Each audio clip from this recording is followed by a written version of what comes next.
الحمد لله وكفى وسلام على عباده الذين اصطفى أما بعد فأعوذ بالله من الشيطان الرجيم بسم الله الرحمن الرحيم لقد من الله على المؤمنين إذ بعث فيهم رسولا وقال النبي صلى الله عليه وسلم أنا محمد وأنا أحمد أو كما قال عليه الصلاة والسلام اللهم صل على محمد وعلى آل محمد كما صليت على إبراهيم وعلى آل إبراهيم إنك حميد مجيد اللهم بارك على محمد وعلى آل محمد كما باركت على إبراهيم وعلى آل إبراهيم إنك حميد مجيد۔ آج اللہ کے فضل سے سیرت کا 5واں سیشن ہے جس میں آپ حضرات شریک ہیں۔ دعا کریں کہ اللہ تبارک و تعالی ہماری اس شرکت کو اپنی بارگاہ میں شرف قبولیت عطا فرمائے اور رسول اللہ صلی اللہ علیہ وسلم کی محبت اور عقیدت میں اضافے کا ذریعہ بنائے۔ آج کے سیشن میں ہم رسول اللہ صلی اللہ علیہ وسلم کی ولادت کب ہوئی، کس حالت میں ہوئی، اور آپ علیہ الصلوۃ والسلام کی ولادت کے وقت مختلف مقامات میں کیا تغیرات رونما ہوئے، آپ علیہ الصلوۃ والسلام کن خصوصیات کے ساتھ حضرت اماں آمنہ رضی اللہ عنہا کے شکم اقدس سے دنیا میں تشریف لائے، اور آپ علیہ الصلوۃ والسلام کے مبارک نام کے حوالے سے آج کا یہ سیشن ہے۔ جہاں تک رسول اللہ صلی اللہ علیہ وسلم کی تاریخ ولادت کا تعلق ہے تو سیرت کی کتابوں کے اندر ولادت کے حوالے سے مختلف تواریخ بیان کی گئی۔ 8 ربیع الاول، 9 ہے، 12 ہے۔ بہرحال اس سے ہمارا یہ کوئی مقصودی بحث نہیں، جو بھی ہو، مشہور 12 ربیع الاول ہوئی۔ 12 ربیع الاول کو رسول اللہ صلی اللہ علیہ وسلم واقعہ فیل ہم پڑھ چکے ہیں تفصیل کے ساتھ، اصحاب الفیل کا جو واقعہ ہوا تھا، واقعہ فیل کے تقریباً 50 دن بعد رسول اللہ صلی اللہ علیہ وسلم ایک مشہور قول کے مطابق 12 ربیع الاول سوموار کے دن سن 571 عیسوی میں اس دنیا میں تشریف لائے۔ جس وقت آپ علیہ الصلوۃ والسلام اس دنیا میں تشریف لائے تو رسول اللہ صلی اللہ علیہ وسلم کے سر پر والد کا سایہ نہیں تھا۔ حضور علیہ الصلوۃ والسلام کی ولادت مبارکہ سے تقریباً 2 ماہ قبل آپ کے والد بزرگوار حضرت عبداللہ اس دنیا سے تشریف لے جا چکے تھے، یعنی یتیمی کے حالت میں حضور کی ولادت ہوئی۔ لیکن اس پہ بڑا اللہ کا کرم ہے اور اللہ کی طرف سے بڑی حکمتیں تھیں اور تکوینی امر تھا کہ اللہ تبارک و تعالی نے حضور کی ولادت سے قبل حضور کے سر سے والد کا سایہ ختم کر دیا، والد کو اٹھا لیا۔ آپ علیہ الصلوۃ والسلام 6 سال کے ہوئے تو والدہ رخصت ہو گئی، 8 سال کے ہوئے تو حضرت عبد المطلب رخصت ہو گئے۔ یعنی یہ ساری چیزیں تدریجاً جتنی بھی سرپرستی کے جتنے بھی رشتے تھے وہ سب ختم کر دیے گئے۔ اس کے اندر حکمت یہ تھی کہ اللہ تبارک و تعالی کی منشا یہ تھی کہ رسول اللہ صلی اللہ علیہ وسلم کے کمالات، آپ علیہ الصلوۃ والسلام کے محاسن اور اوصاف کو دیکھ کر کوئی شخص یہ نہ کہے کہ کیوں نہ یہ اتنے باکمال ہوتے، کیوں نہ صاحب کردار ہوتے، ان کا والد کیسا تھا، ان کی والد کی تربیت کیسی تھی۔ یعنی اگر والد زندہ ہوتے یا حضور علیہ الصلوۃ والسلام کو کسی استاد کے سامنے بیٹھ کر تعلیم حاصل کرنی پڑتی، نہ تو حضور کے والد تھے، نہ ہی اللہ تبارک و تعالیٰ نے حضور علیہ الصلوۃ والسلام کو کسی استاد کے سامنے بیٹھنے کی توفیق دی۔ اللہ تبارک و تعالیٰ معلم بھی خود بنے، مربی بھی خود بنے، پرورش بھی خود کی، اور تعلیم بھی ساری کی ساری اللہ تبارک و تعالیٰ نے براہ راست تعلیم کا سلسلہ قائم فرمایا۔ مقصد یہ تھا کہ اگر دنیا میں والد ہوگا اور والد کی زندگی میں پرورش ہوگی یا کوئی استاد ہوگا اس سے پڑھیں گے تو ہو سکتا ہے کہ حضور علیہ الصلوۃ والسلام کے کمالات کو کل کلاں کوئی شخص حضور کے استاد کی طرف منسوب کر دے۔ یا حضور کے والد کی طرف منسوب کر دے کہ کیوں نہ یہ کمالات ہوتے. استاد تو دیکھیں استاد کتنا اچھا ہے، والد کتنا صاحب کردار تھا، صاحب کمال تھا. اللہ کی منشا یہ تھی کہ قیامت تک آنے والے جتنے بھی لوگ، آخری انسان تک، وہ اگر حضور کی سیرت کا مطالعہ کرے تو حضور کے اندر جتنے کمالات، جتنے محاسن، جتنی خوبیاں اور جتنی بھی صفات دیکھے، براہ راست ان تمام کمالات کو میری ذات کی طرف منسوب کرے کہ یہ اللہ کی طرف سے ودیعت کردہ کمالات ہیں. تو یہ حکمت تھی کہ آپ علیہ الصلوۃ والسلام یتیمی کی حالت میں دنیا میں تشریف لائے. قرآن مجید اس کو بطور نعمت کے ذکر کرتا ہے. الم یجد کا یتیمن فآوا، اے پیغمبر کیا آپ کو ہم نے یتیم نہیں پایا تھا پھر ہم نے ٹھکانہ دیا. یعنی جتنے بھی اسباب ہو سکتے تھے پرورش کے اور تربیت کے، تعلیم کے، وہ براہ راست ہم نے خود انتظام فرمائے، درمیان میں کوئی واسطہ نہیں بنا. تو یہ بھی حضور کی شان تھی کہ حضور یتیمی کی حالت میں آئے. اور بھی کئی حکمتیں ہیں کہ کل قیامت تک آنے والے انسانوں میں کوئی بچہ بھی یتیمی کی حالت میں پیدا ہو تو وہ اپنے آپ کو ایک ادنا نہ سمجھے، حقیر نہ سمجھے اور پریشانی محسوس نہ کرے، بلکہ اس کے پاس فخر ہو کہ میرے پیغمبر آقا نامدار صلی اللہ علیہ وسلم بھی اس دنیا میں یتیمی کی حالت میں تشریف لائے تھے. یعنی اس کے لیے یہ بات تسلی بن جائے، حوصلہ بن جائے، سہارا بن جائے. بہرحال کئی حکمتیں ہیں. آپ علیہ الصلوۃ والسلام دنیا میں تشریف لائے. تشریف آوری کے بعد تغیرات کیا ہوئے؟ تغیرات یہ سب سے پہلے ہم پڑھ لیتے ہیں کہ کس انداز سے تشریف لائے. حضرت اما آمنہ فرماتی ہیں کہ رسول اللہ صلی اللہ علیہ وسلم کی جب پیدائش ہوئی، ولد مختونا و مسرورا، حضور مسکرا رہے تھے، چہرے پر تبسم تھا اور مختون حالت میں تشریف لائے، یعنی ختنہ ہو چکا تھا. ایک حدیث کے اندر آپ علیہ الصلوۃ والسلام خود اپنے بارے میں فرماتے ہیں کہ اللہ نے میرے اوپر یہ کرم فرمایا کہ میں مختون حالت میں پیدا ہوا تاکہ میرا کوئی سطر نہ دیکھ سکے اس عمر میں بھی. یعنی اللہ تبارک و تعالی نے حضور کے سطر کی اس قدر حفاظت فرمائی کہ حضرت اماں فرماتی ہیں کہ حضور کے سطر کو کسی نے نہیں دیکھا آج تک، اس حالت میں بھی، نو مولود حالت.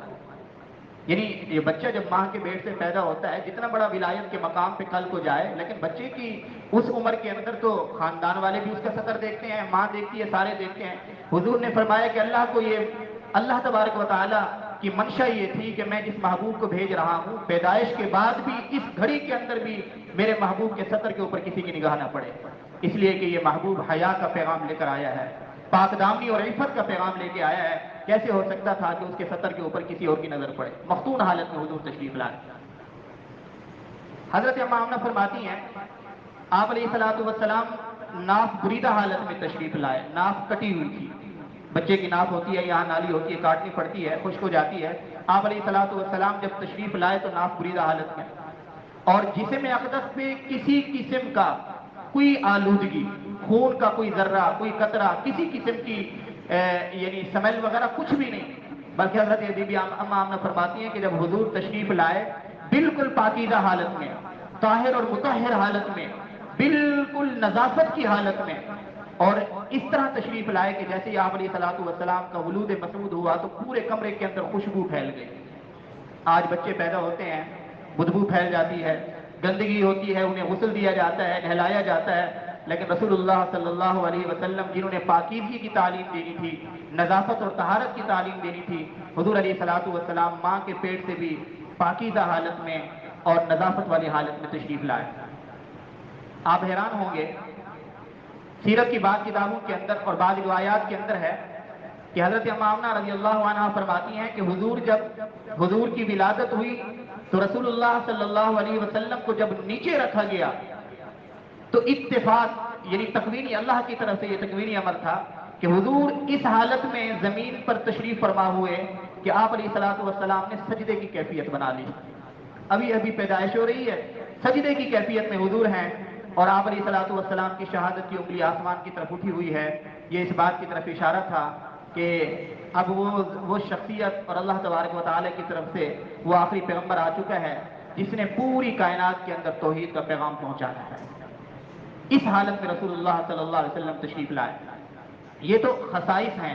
کن خصائص کے ساتھ؟ یہ مشہور میں نے خصائص آپ حضرات کے سامنے ذکر کیے. اب سنیے کہ تغیرات کیا رونما ہوئے. تغیرات، حضرت فاطمہ بنت عبداللہ یہ فرماتی ہیں حضرت ابو العاص رضی اللہ عنہ کی یہ بیوی تھی. یہ فرماتی ہیں کہ میں یعنی رشتہ دار تھی حضرت آمنہ کی. یہ فرماتی ہیں کہ رسول اللہ صلی اللہ علیہ وسلم کی ولادت کے وقت میں بھی حضرت آمنہ کے ساتھ تھی. جیسے ہی رسول اللہ صلی اللہ علیہ وسلم کی ولادت ہوئی تو کمرہ تو روشن ہو گیا, کمرہ, بلکہ صرف کمرہ روشن نہیں ہوا, میں نے دیکھا کہ ستارے آسمان سے جھک رہے ہیں, کیونکہ یہ صبح سحری کا وقت تھا, صبح سحری کا وقت, اور اتنے جھک رہے ہیں کہ مجھے یہ گمان ہونے لگا کہ یہ ستارے میرے اوپر آ کے گر جائیں گے. علماء نے لکھا ہے کہ اس بات کی طرف اشارہ تھا کہ اب دنیا کے اندر جو ظلمت پھیل چکی ہے کفر کی صورت میں, شرک کی صورت میں, مجوسیت کی آگ پرستی کی صورت میں, اب یہ آخری پیغمبر صلی اللہ علیہ وسلم آقا انعامدار تشریف لا رہے ہیں. ان کی برکت سے یہ کفر کی ساری ظلمت اور کفر کا اندھیرا چھٹ جائے گا اور ہدایت کا نور اور ایمان کا نور غالب آ کر رہے گا. یہ اس بات کی طرف اشارہ تھا. آگے حضرت عرباز رضی اللہ تعالیٰ عنہ بڑے مشہور صحابی ہیں, اصحاب صفہ میں سے ہیں. وہ فرماتے ہیں کہ رسول اللہ صلی اللہ علیہ وسلم کی جب ولادت ہوئی تو حضرت اما آمنہ فرماتی ہیں, یعنی حدیث کا مفہوم ہے کہ حضرت اما آمنہ فرماتی ہیں کہ میں نے دیکھا کہ روشنی اس قدر پھیلی کہ صرف ہمارے علاقے تک نہیں بلکہ اس روشنی کے اندر, اس نور کے اندر اللہ تبارک و تعالیٰ نے مجھے شام کے محلات دکھائے, شام کے محلات. اور پھر ایک اور روایت کے اندر آتا ہے کہ اللہ تبارک و تعالیٰ نے شام کے اندر ایک علاقہ ہے بصرہ, اس کے محلات دکھائے کہ وہ بھی روشن ہو رہے ہیں. اب اس کے اندر علماء نے کئی حکمتیں لکھی ہیں کہ اس کے اندر کیا حکمت تھی کہ آپ علیہ الصلوۃ والسلام یہاں پیدا ہو رہی ہیں اور حضرت اما آمنہ دیکھ رہی ہیں کہ اس پیدائش کا نور اتنا ہے, روشنی اتنی ہے کہ صرف کمرے کی حد تک محدود نہیں بلکہ اس کی روشنی شام تک پہنچ رہی ہے اور شام کے محلات روشن ہو گئے ہیں اور خاص طور پہ بصرہ کے محلات روشن ہو گئے ہیں. اس کے اندر کئی حکمتیں جو علماء نے لکھی ہیں اور بڑے ایمان افروز حکمتیں ہیں. شام ایسی سرزمین ہے جو اللہ کے ہاں انتہائی مقدس سرزمین ہے. شام کی انتہائی مقدس سرزمین. آپ کو پتہ ہوگا حضرت ابراہیم علیہ الصلوۃ والسلام عراق سے ہجرت کر کے شام کی طرف آئے تھے, یعنی انہوں نے اپنا مہجر شام کو بنایا تھا. ایک پیغمبر ایک علاقہ چھوڑ کر جب کسی دوسرے علاقے کی طرف ہجرت کرتا ہے تو اس کا مطلب یہ ہوتا ہے کہ وہ علاقہ بڑی عظمتوں والا ہے.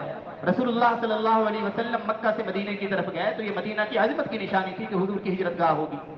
حضرت ابراہیم علیہ الصلوۃ والسلام نے جب عراق سے ہجرت کی تھی تو شام کی طرف کی تھی, اور یہ اس بات کی طرف اشارہ تھا کہ یہ جو شام کے محلات آپ کو نظر آ رہے ہیں یہ شام ایک ایسا خطہ ہے جو اللہ کے ہاں بڑی برکتوں والا اور رحمتوں والا ہے, اور یہاں نور نبوت کامل انداز سے پہنچے گا. نور نبوت کی یہ آماج گاہ بنے گی, یہاں نور نبوت صحیح معنی میں اپنی تجلی دکھائے گا, ہدایت کا نور اور ایمان کا نور پھیلے گا.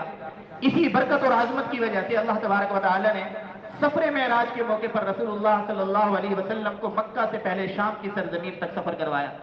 یہ جو فلسطین ہے, یہ جو مسجد اقصی ہے, یہ شام کے علاقے میں. آج کا شام ہم نے نہیں دیکھنا, اس وقت کا شام دیکھنا ہے جب رسول اللہ صلی اللہ علیہ وسلم اس کی فضیلت بیان فرما رہے ہیں. اس وقت شام کے اندر آج کا شام بھی تھا, فلسطین بھی تھا, لبنان بھی تھا, اردن بھی تھا, یہ سارے کے سارے بلاد شام کہلاتے تھے. تو رسول اللہ صلی اللہ علیہ وسلم کو جب معراج کرایا گیا تو معراج کے اندر پہلا سفر جو حضور کا ہوا وہ مکہ سے شام کی سرزمین یعنی بیت المقدس کا. یا علیہ الصلوۃ والسلام کو وہاں پہلے قیام کروایا گیا. بیت المقدس کے اندر رسول اللہ صلی اللہ علیہ وسلم نے تمام انبیاء علیہ الصلوۃ والسلام کو جماعت کرائی. آپ علیہ الصلوۃ والسلام نے, یعنی یہ بھی ملک شام کی عظمت کی طرف اشارہ ہے اور دلیل ہے کہ اللہ کے ہاں اس زمین کی کتنی تقدیس ہے اور عظمت ہے کہ اللہ تبارک و تعالی نے معراج کے موقع پر مکہ سے براہ راست آسمانوں پہ نہیں بلایا بلکہ مکہ سے پہلے سرزمین شام پر رسول اللہ صلی اللہ علیہ وسلم نے قیام فرمایا. اس کی عظمت کی دلیل ہے کہ رسول اللہ صلی اللہ علیہ وسلم نے فرمایا, ارشاد فرمایا کہ حضرت عیسیٰ علیہ الصلوۃ والسلام بھی قرب قیامت میں سرزمین شام پہ تشریف لائیں گے. یہ میرا اور آپ کا عقیدہ ہے اہل سنت والجماعت کا کہ قرب قیامت میں حضرت عیسیٰ علیہ الصلوۃ والسلام آسمان سے نیچے تشریف لائیں گے. یہ سن لیجئے, ہو سکتا ہے کہ بعض احباب ایسے ہوں انہیں اس عقیدے کے بارے میں علم نہ ہو.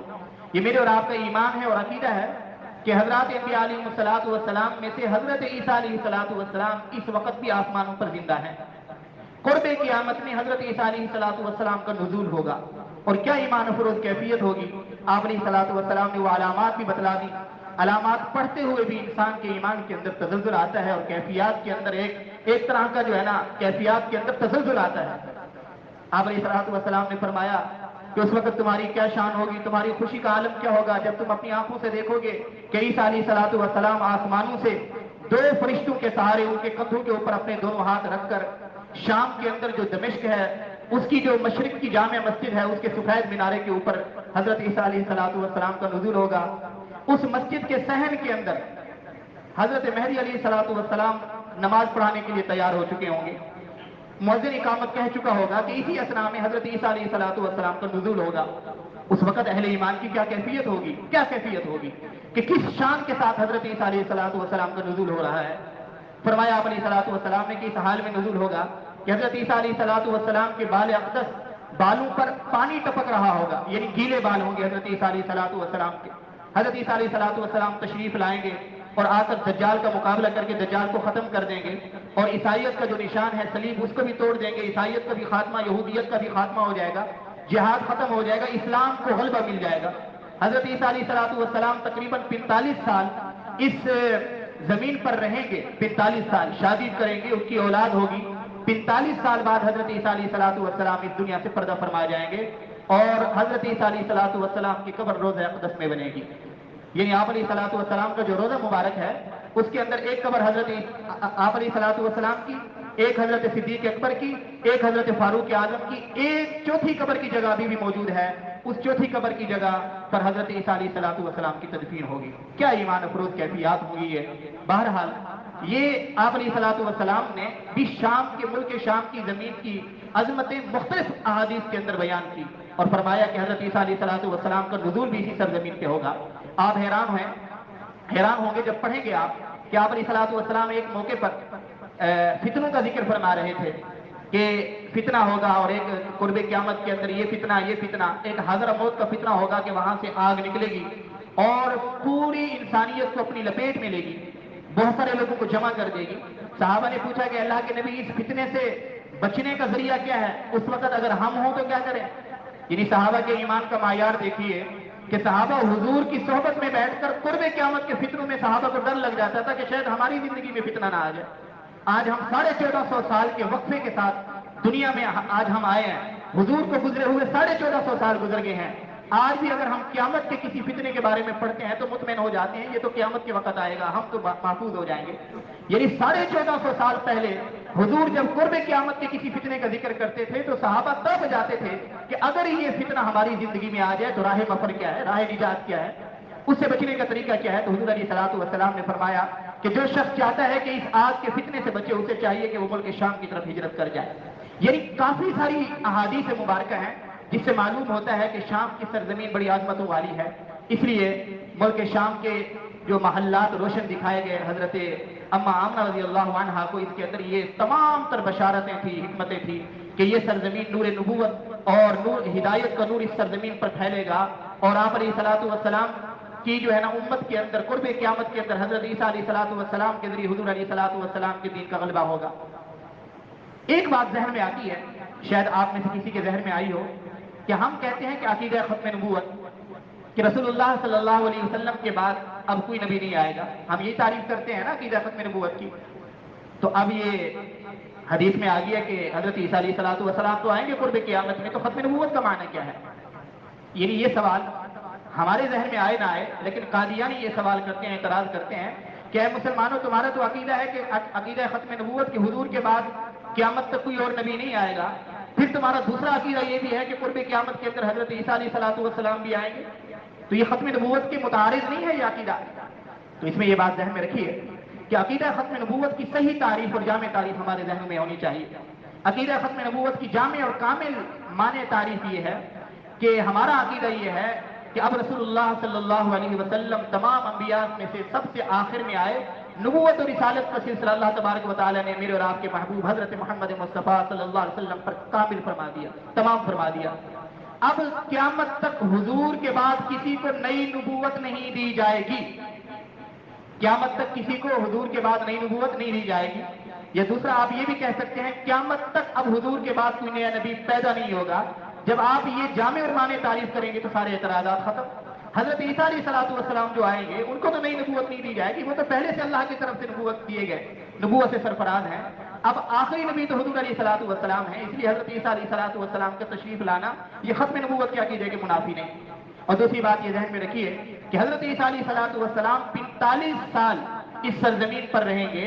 اگرچہ وہ اپنے دور کے نبی ہوں گے، ان سے نبوت بھی واپس نہیں لی جائے گی، لیکن وہ اس 45 سال کے عرصے میں رسول اللہ صلی اللہ علیہ وسلم کے دین کا نفاذ کرتے ہوئے دنیا میں رہیں گے، اپنی نبوت کی تشریح نہیں کریں گے، اپنی نبوت کو جاری نہیں کریں گے۔ جیسے ملک پاکستان کا صدر اگر سعودیہ میں جاتا ہے تو وہ ہے تو صدر، اس کے پاس یہ مقام تو ہے، اپنے منصب پہ ہے، وہ صدر ہے، لیکن سعودیہ کے اندر جا کر اس کو یہ اتھارٹی نہیں کہ اب وہاں جا کر وہاں قوانین کا نفاذ کرے، بلکہ سعودیہ کے اندر سعودیہ کے صدر کا جو ہے نا کیا ہوگا، سارے کچھ قوانین وہ نافذ کر سکتا ہے، پاکستان کا صدر وہاں جا کے نافذ نہیں کر سکتا، اگرچہ وہ ہے صدر پاکستان۔ حضرت عیسیٰ علیہ السلام اگرچہ ہوں گے اپنی امت کے نبی، لیکن اب 45 سال کا عرصہ وہ آپ علیہ السلام کی امتی کی حیثیت سے گزاریں گے۔ اس لیے ذیلی طور پر میں نے آپ کو یہ بات بھی سمجھا دی تاکہ کل کلا اگر کوئی قادیانی اعتراض کرتا ہے تو ہمارے ذہن میں یہ بات بھی واضح اور مستحضر ہونی چاہیے۔ بہرحال یہ تو آپ علیہ السلام کی ولادت کے وقت کے تغیرات تھے۔ ایک اور حدیث بعد میں آتا ہے کہ رسول اللہ صلی اللہ علیہ وسلم کی جب ولادت ہوئی تو ولادت کے وقت آپ علیہ السلام کی ولادت کے وقت حضرت یعنی جس رات آپ علیہ السلام کی ولادت ہوئی اسی رات کسرا کے جو محل کے کنگرے تھے وہ گر گئے۔ کسرا یعنی ایران کے بادشاہ کو کسرا کہا جاتا ہے، یہ لقب تھا۔ روم کے بادشاہ کو کیسر کہا جاتا تھا، ایران کے بادشاہ کا جو ٹائٹل تھا وہ کسرا کا ہوتا تھا، حبشہ کے بادشاہ کو نجاشی کہا جاتا تھا، یمن کے بادشاہ کو تبا کہا جاتا تھا۔ یہ مختلف قسم کے عنوانات دیے ہوئے تھے، ان کے اپنے نام الگ ہوتے تھے۔ جو ایران کا بادشاہ تھا فارس کا کسرا، جس رات آپ علیہ السلام کی ولادت ہوتی ہے اسی رات اس کے محل کے کنگرے گر جاتے ہیں، 14 کنگرے گر جاتے ہیں، اور پتہ چلتا ہے کہ 1000 سال سے جو آگ جلی ہوئی تھی، جس آگ کی ہم عبادت کر رہے تھے، کیونکہ یہ مجوسی تھے آگ پرست تھے، وہ آگ بھی ختم ہو گئی ہے، بجھ گئی ہے۔ بڑا پریشان ہوا تو اس نے احبار اور رہبان کو اور اس وقت کے علماء کو بلایا، عیسائیوں کے علماء کو، مختلف قسم کے علماء کو، کہ یہ کیا ماجرا ہے کہ آج رات وہ کنگرے بھی گر گئے 14 کے 14، اور 1000 سال سے جو آگ ہماری جلی ہوئی تھی اور بڑی اس پہ اپنی موج پہ تھی، آج وہ بجھ گئی ہے۔ تو انہوں نے پھر یہ جو ہے نا تحقیق کر کے یہ بتائی، لگتا ہے کہ آج نبی امت صلی اللہ علیہ وسلم، نبی رحمت صلی اللہ علیہ وسلم جو آخری نبی ہیں، آج ان کی ولادت ہو چکی ہے، اب تمہارا زمانہ ختم ہونے کا ہے، اور یہ 14 کنگرے گرے ہیں، تو اس کا مطلب یہ ہے کہ اتنی نسلوں کے بعد تمہاری یہ شہنشاہی بالکل تمہارے خاندان سے بھی چلی جائے گی۔ وہ پھر بھی مطمئن ہوا کہ 14 کنگرے کا مطلب ہے کہ 14 نسلوں کے اندر ہماری شہنشاہت رہے گی، تو خیر ہے، بڑا عرصہ ہے۔ اللہ کا کرنا ایسا ہوا کہ 4 سال کے اندر اس کے خاندان کے 10 بادشاہ 4 سال کے اندر اس دنیا سے جو ہے نا انتقال کر گئے۔ تو بہرحال کم ہی عرصے کے اندر حضرت عثمان رضی اللہ تعالیٰ عنہ کے دور خلافت کے اندر مکمل طور پہ صفایا ہو گیا کہ فارس کے اوپر کسرا کا بالکل تسلط ختم ہو گیا اور اسلام کے غلبے میں آ گیا۔ یہ سارے کے سارے تغیرات رونما ہو رہے ہیں۔ اب حضرت عبد المطلب رضی اللہ تعالیٰ عنہ کو جب خبر دی گئی کہ آپ کے گھر میں، آپ کے بیٹے عبداللہ کے گھر میں بیٹا پیدا ہوا ہے، انہوں نے آ کے دیکھا اور حضرت اما آمنہ سے کارگزاری سنی کہ مجھے کیا کچھ دکھایا گیا ہے۔ دیکھا کہ مختون حالت میں پیدا ہوئے، صاف ستھری حالت میں پیدا ہوئے، ناپوشیدہ حالت میں پیدا ہوئے، پیدا ہوتے ہی سجدہ کرنے لگے، شہادت کی انگلی اٹھی ہوئی تھی۔ حضرت عبد المطلب بڑے خوش ہونے لگے اور خوشی کے آنسو آگے فرمایا، ان ابنی ھذا لشأن، کہ میرا یہ بیٹا بڑی شان والا معلوم ہوتا ہے۔ اور اس کے بعد حضرت عبد المطلب نے رسول اللہ صلی اللہ علیہ وسلم کو اٹھایا اور اٹھا کر کعبۃ اللہ میں تشریف لے گئے، اور وہاں جا کر دعا کی گئی، الہ العالمین، میرا یہ بیٹا آپ کو تو معلوم ہے کہ بڑی شان اور عظمتوں والا ہے، اس کی عظمتوں میں بھی اضافہ فرما دیجیے، اس کا باپ زندہ موجود نہیں ہے، آپ خود ہی اس کی کفالت فرما دیجیے، ہر حاسد کے شر سے اے الہ العالمین اس کو محفوظ فرما دیجیے۔ اس کے بعد روایات میں آتا ہے کہ حضرت عبد المطلب نے 7ویں دن عقیقے کے لیے رسول اللہ صلی اللہ علیہ وسلم کا عقیقہ فرمایا، اور 7ویں دن حضرت عبد المطلب نے تمام قریش کے قبائل کو بلایا، یعنی تمام قریش کے افراد کو بلایا اور دعوت کی عقیقے کی۔ عقیقے کی دعوت کرنے کے بعد حضرت عبد المطلب نے کہا کہ میں نے اپنے اس بیٹے کا نام محمد تجویز کیا ہے۔ قریش والے پوچھنے لگے کہ محمد کیا نام ہے؟ آج تک تو ہم نے یہ نام نہیں سنا، یہاں تو نام ہوتے ہیں عبد العزہ، عبد اللہ، ابو الحارث، اس طرح کے نام ہوتے ہیں بتوں کے نام پر، یہ محمد نام تو یہ اجنبی نام ہے، منفرد نام ہے، پہلی مرتبہ ہم سن رہے ہیں۔ تو عبد المطلب کہنے لگے کہ اس کے پیچھے ایک وجہ ہے، میں نے خواب دیکھا کچھ عرصہ پہلے کہ میری پشت سے ایک زنجیر نکلتی ہے، اس کا ایک سرا آسمانوں پہ جاتا ہے اور دوسرا سرا اس کا زمین پہ آتا ہے، اور ایک سرا مشرق کی طرف جاتا ہے، دوسرا مغرب کی طرف جاتا ہے، اتنی طویل زنجیر ہے میری پشت سے نکل رہی ہے، اور پھر اس کے بعد اچانک وہ زنجیر ایک خوبصورت درخت کی شکل اختیار کرتی ہے، اور اس درخت کا ہر پتا سورج کی روشنی سے بھی زیادہ روشن ہے اور جگمگا رہا ہے، اور اس درخت کی ٹہنیاں بھی جگمگا رہی ہیں نور نبوت سے اور روشنی سے جگمگا رہی ہیں، مشرق سے، مغرب سے، شمال سے، جنوب سے سارے کے سارے لوگ اس درخت کی ٹہنیوں سے چمٹے ہوئے ہیں، ہر بندے کی کوشش ہے کہ میں اس درخت کو چمٹ جاؤں۔ تو میں نے جب معبرین سے پوچھا، تعبیر بیان کرنے والوں سے پوچھا کہ میں نے یہ خواب دیکھا ہے کہ خواب کے اندر مجھے یہ دکھایا گیا، یہ کارگزاری، تو وہ کہنے لگے کہ تمہاری نسل کے اندر، تمہارے خاندان کے اندر ایک ایسا بچہ پیدا ہونے والا ہے جو اتنی شان والا اور عظمتوں والا ہوگا کہ مشرق و مغرب اور شمال و جنوب کے لوگ اس کی اتباع کریں گے۔ اور یہ جو بتایا گیا کہ آسمان سے زمین تک یہ زنجیر کا سرا، تو فرمایا یہ اس بات کی علامت ہے کہ آسمان والا رب بھی اس کی حمد بیان کرے گا اور اس کی تعریف بیان کرے گا، اور خلق خدا زمین پر رہنے والی تمام مخلوق بھی اس کی حمد بیان کرے گی۔ اسی سے پھر میں نے محمد نام لیا۔ محمد اس ذات کو کہتے ہیں کہ جس کی تعریف رب بھی کرے، اور محمد اس ذات کو کہتے ہیں کہ جس کی تعریف مخلوق خدا بھی کرے اور خدا بھی کرے۔ تو یہ ایک یعنی وجہ تسمیہ بنی۔ رسول اللہ صلی اللہ علیہ وسلم کا نام نامی اسم گرامی حضرت عبد المطلب نے محمد رکھا، محمد۔ حضرت اما آمنہ کو بھی بشارت مل چکی تھی خواب کے اندر کہ آپ کے شکم اقدس کے اندر جو بیٹا ہے یہ خلق خدا کا سردار بن کے آ رہا ہے۔ ایک خواب کے اندر یہ بشارت دی گئی کہ اس کا نام محمد رکھنا ہے، دوسرے خواب کے اندر یہ بشارت دی گئی کہ اس کا نام احمد رکھنا ہے۔ اس لیے علماء نے لکھا ہے کہ آسمانوں پہ رسول اللہ صلی اللہ علیہ وسلم کا جو نام تجویز کیا گیا تھا وہ احمد تھا۔ اس لیے حضرت عیسیٰ علیہ السلام نے اپنی امت کو جو بشارت دی تھی، وَمُبَشِّرًا بِرَسُولٍ يَأْتِي مِن بَعْدِهِ اسْمُهُ احمد، کہ میرے بعد ایک پیغمبر آنے والے ہیں، محبوب کائنات ہوں گے، آخری نبی ہوں گے، ان کا نام احمد ہوگا۔ لیکن زمین پر حضرت عبد المطلب کو اللہ تبارک و تعالی نے یہ الہام فرمایا کہ ان کا نام محمد رکھ دیا جائے، اس لیے کہ احمد کا معنی ہوتا ہے سب سے زیادہ تعریف کرنے والا، محمد کا معنی ہوتا ہے وہ ذات کی جس کی تعریف سب سے زیادہ کی جائے۔